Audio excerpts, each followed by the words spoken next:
ক্ষুধা পেলে যে মা মুখে তুলে দিতেন অন্ন, পরম মমতায় আগলে রাখতেন বুক দিয়ে, সেই মা আজ আর নেই। মায়ের মৃত্যুর পর থেকেই থমকে গেছে 3 প্রতিবন্ধী ভাইয়ের জীবন। পেটে ক্ষুধা জাগলে আজ আর কেউ ভালোবেসে খাবার এগিয়ে দেয় না, কেউ জিজ্ঞেসও করে না কেমন আছে তারা। অবুঝ এই 3 ভাই তাই ক্ষুধার জ্বালায় থালা হাতে ছুটে যান বাড়ির আঙ্গিনায় থাকা মা বাবার সমাধির পাশে। সেখানে বসে বোবা কান্না আর আহাজারি করাই এখন যেন তাদের নিয়তি। যখন মা বাবা ছিল তখন ওদেরকে মা বাবা দিয়েছে, কিন্তু এখন ওদের মাও নেই, বাবাও নেই। বাবা গত 1 বছর আগে মারা গেছে, মা গত 15 দিন আগে মারা গেছে।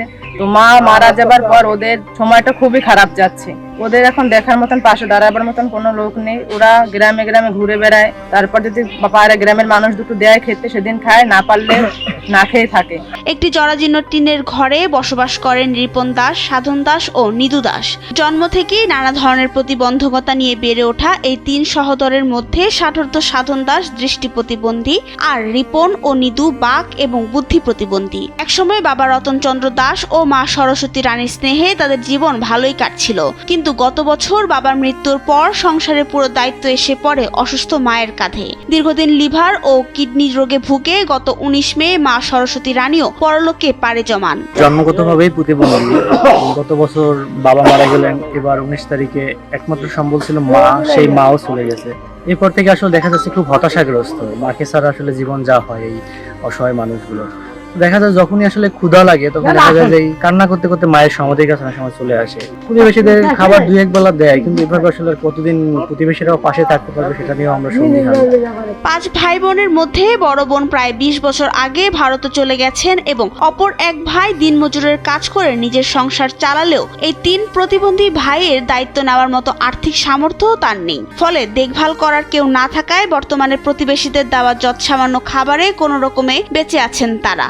এলাকাবাসী যখন তাদেরকে খাবার দেয় তো তখন তারা খাবার খেতে পারে, এবং যখন খাবার না দেয়, পরিবার থেকে যখন খাবার না পায়, তখন খাবারের যে বাটি আছে, থালা আছে, তা নিয়ে তারা তাদের মা বাবার সমাধির কাছে গিয়ে আর্তনাদ করে। এই আর্তনাদ দেখার মতো না। সম্প্রতি সামাজিক যোগাযোগ মাধ্যম ও গণমাধ্যমে এই 3 ভাইয়ের করুণ জীবনের খবর প্রকাশিত হলে বিষয়টি প্রশাসনের নজরে আসে। এরপর তাদের পাশে দাঁড়াতে কিছু সরকারি ও বেসরকারি সহায়তা আসতে শুরু করে। পটুয়াখালীর বাউফল উপজেলা নির্বাহী কর্মকর্তা জানান, দুর্দশাগ্রস্ত 3 ভাইকে প্রাথমিকভাবে খাদ্য ও অর্থ সহযোগিতা দেওয়ার পাশাপাশি তাদের প্রতিবন্ধী ভাতা নিশ্চিত করা হয়েছে। 3 সহোদর ভাই আমার অফিসে এসেছিলেন।